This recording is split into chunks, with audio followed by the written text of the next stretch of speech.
Mortal Kombat is a very long-running, intense series that's got a following that is best described similarly. And for good reason. There really isn't anything else like it. I mean, there are other fighting games, and there have been fighting games that have tried to do what Mortal Kombat does, but nothing is still standing in that arena. As we enter a new era of Mortal Kombat, a new game, a new service, let's talk about what's changed since the last game. Hi folks, it's Falcon, and today on gameranx, Mortal Kombat 11 vs 10, the biggest changes. First off, the biggest change is the setup. Now, this is a continuation of what's been going on since Mortal Kombat 9, which is basically a deviation in the original plotline where a future version of Raiden sent a warning back in time to the 1992 original Raiden, which changed a lot of the events in the game's timeline, and more or less this game is the one where all of that comes to fruition. According to Ed Boon, they're taking the events of the original Mortal Kombat trilogy and folding them in on top of the current timeline. This is different because it gives us a kind of a best of in terms of location and events, but it changes it. Is Mortal Kombat 11 really Mortal Kombat Mania? Probably not, but it did at least make me think of Sonic Mania in some ways. They're certainly both games of the same era that a lot of people consider the originals to be the absolute best,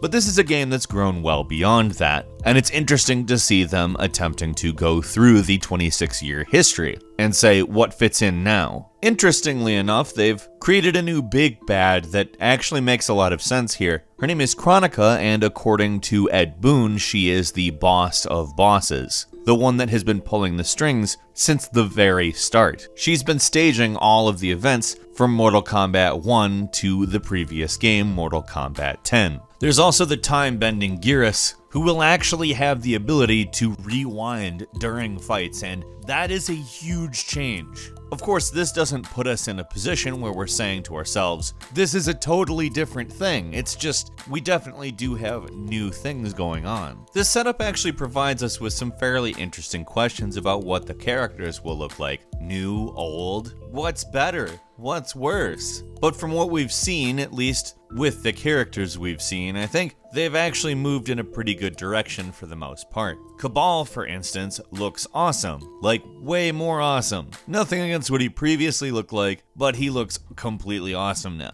Now, there has been some controversy with exactly what characters look like, as some fixing of faces has been discussed in the interim of releasing unfinished footage and the final product. And there's a lot of explosive anger about it, but at the same time you end up seeing people kind of looking at pictures of what looks like the same face, yelling about what's different, or what needs to be fixed, or what has been fixed. And I would say that probably the best thing to do is just wait until the game comes out if that's the stuff you're concerned about. Certainly, costumes that you like or don't like, I wouldn't avoid talking about, but little tweaks to faces and things, they're gonna be doing that kind of stuff probably until they can't anymore. They haven't even revealed the full lineup, and we're relying on leaks to know which characters are in and which are out. But there are some definite differences between the last game. Like I said, there's a new big bad. We've also been introduced to Cetrion, a totally new character, an elder god, which is one step above the kind of character that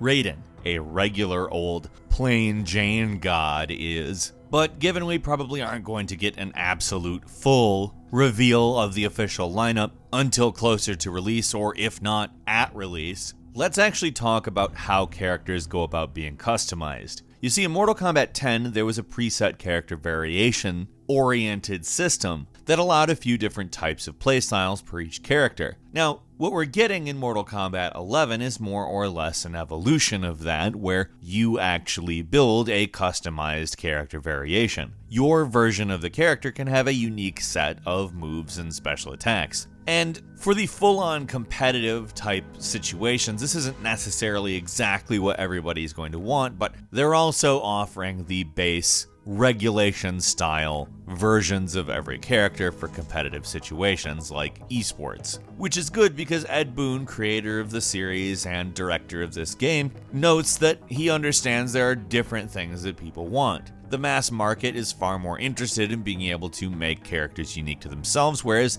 the competitive scene is much more interested in being able to get better at a specific set of criteria. It looks as though they're attempting to balance these two needs, and I'm interested exactly to see how it works out, but I do think it is actually a step beyond what we've gotten in Mortal Kombat 10, as it's player choice oriented as opposed to just simply enforcing a specific thing. I like that there's room for regulation as well as customization.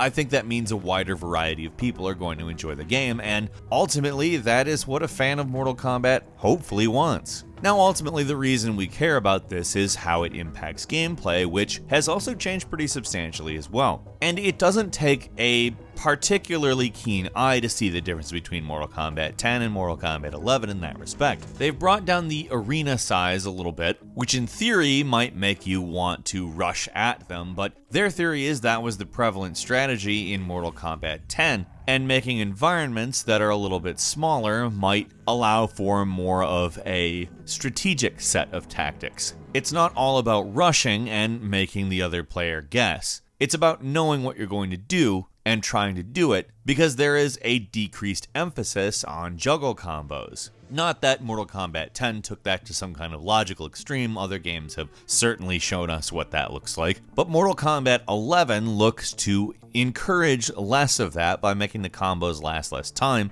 making combos much more about actual skill than button mashing, and rewarding for varying up tactics more than 10 did. Not that more aggressive tactics can't be used, it's just that actually knowing what you're intending to do and trying to do that is going to end in a better result than simply pressing buttons. In fact, in a lot of ways it seems decidedly old school. In their marketing, they've played up the idea of at least thinking about the old school a little bit more. They've brought it up, they've showed us encounters between old school versions of the fighters, and I think that what we've observed from the fighting is that we are honestly seeing maybe something that works a little bit more in the pro scene. One particular addition to Mortal Kombat that I think really deserves some focus is the new Fatal Blow, which is an attack that you can activate by hitting both triggers when your health falls below 30%, and you can do this once per match. Now, the Fatal Blow is a massive attack and can change the tide. Obviously, if you're below 30%, it may just be that the other person is doing significantly better, but you may put them in a much worse position. This is something that, in theory, could result in matches where a bad start on the part of one player puts both players in a very precarious position and incentivizes a slower approach, building towards something that takes out that 30% before the Fatal Blow can be activated. It also can only be activated once per match, making it so if it's activated in the first round, it doesn't necessarily dictate where the match is going. These attacks are visually very similar to the X-ray attacks from Mortal Kombat 10, but I think mechanically are oriented more to be big events in the fight. There's other new additions such as the Flawless Block, which is obviously a block, the name duh, but it requires split-second timing, and if you can manage a flawless block, you'll be able to do a counter attack. So since we've talked a lot of mechanical differences, let's talk about the actual game. So Mortal Kombat 10 ran on Unreal 3, Mortal Kombat 11 is running on Unreal 4. Now that's not the reason these games look as different as they do, but although Unreal 3 was still a good engine 4 years ago, it is a dated looking game when you compare it to the new one. Faces look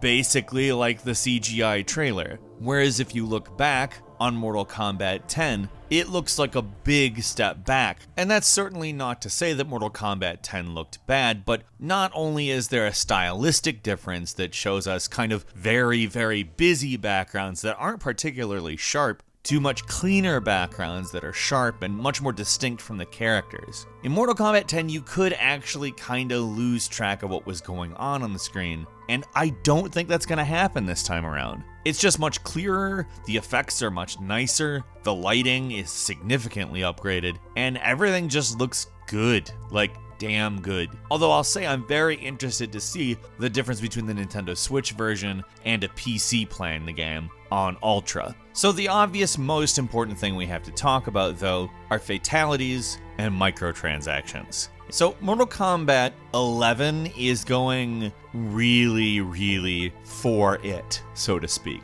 A trailer released showing us all of the various fatalities that are possible shows us some pretty gross, really intense destruction of various body parts and really just the body itself. Fatalities are more brutal than ever, period. Obviously, that is the thing that they're always going for with Mortal Kombat. That's the thing they're trying to outdo themselves on, and it looks like they have. It's really interesting, there was a detailing of how they're made, and they all apparently start as Ed Boon drawing them on a whiteboard. Now, as for microtransactions. Now, I bring up microtransactions in accordance to fatalities because of the last time around. There was the easy fatality feature that, well, could have been an accessibility feature, so disabled gamers who aren't capable of doing the button combination for a fatality were able to do a fatality. But it was locked behind a microtransaction, and that kind of made it a little weird. We haven't seen them talk about it this time around, so I don't know that there even will be an easy fatality. That may have been done away with entirely. But if it is still around,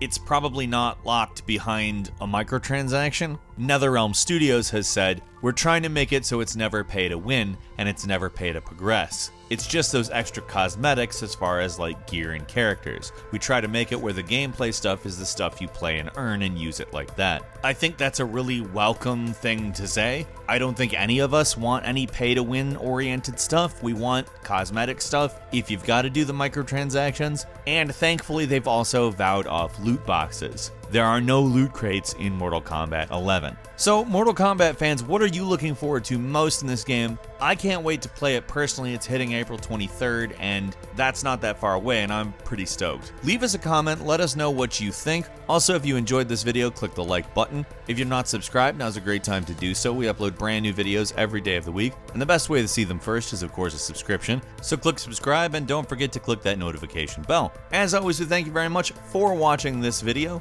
I'm Falcon. You can follow me on Twitter, Falcon the Hero, and we'll see you next time right here on gameranx.